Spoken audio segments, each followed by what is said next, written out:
തൊടുപുഴയിൽ പോലീസ് ജീപ്പിൽ നിന്ന് മദ്യക്കുപ്പിയും പുകയില ഉൽപ്പന്നവും കണ്ടെത്തിയ സംഭവത്തിൽ കരിമണ്ണൂർ എസ്ഐക്കും സിപിഒയ്ക്കും ഹൈക്കോടതി നോട്ടീസ്.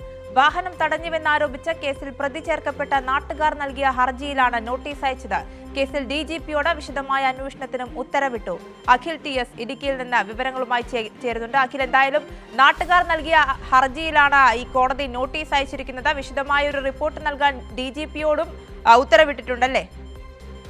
ആര്യ, തീർച്ചയായും കഴിഞ്ഞ ദിവസമാണ് ഇത്തരത്തിൽ 19-ാം തീയതി രാവിലെയോടുകൂടിയാണ് ഇത്തരത്തിൽ ലോകകപ്പ് ഫൈനൽ നടന്ന ഇടത്തേക്ക് മദ്യപിച്ചെത്തിയ തൊടുപുഴ കരിമണ്ണൂർ SI ആയിട്ടുള്ള NS റോയും CPO ജിജോ ആന്റണിയെയും നാട്ടുകാർ തടഞ്ഞു വെക്കുകയും തുടർന്ന് നാട്ടുകാരുടെ ആവശ്യപ്രകാരം തൊടുപുഴ CIS നടത്തിയ പരിശോധനയിലാണ് ജീപ്പിൽ നിന്നും മദ്യക്കുപ്പിയും ഒപ്പം നിരോധിത ലഹരി വസ്തുക്കളും കണ്ടെത്തിയത്.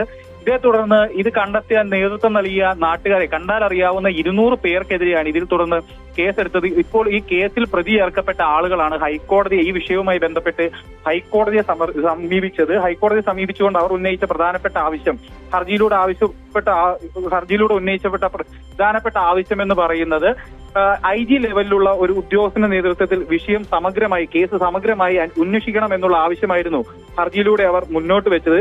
ഈ ഹർജി ഫയലിൽ സ്വീകരിച്ച കോടതിയാണ് ഇപ്പോൾ നിലവിൽ കരിമണ്ണൂർ SI ആയിട്ടുള്ള NS റോയ്ക്കും CPO ജിജോ ആന്റണിക്കും നോട്ടീസ് അയച്ചിരിക്കുന്നത്.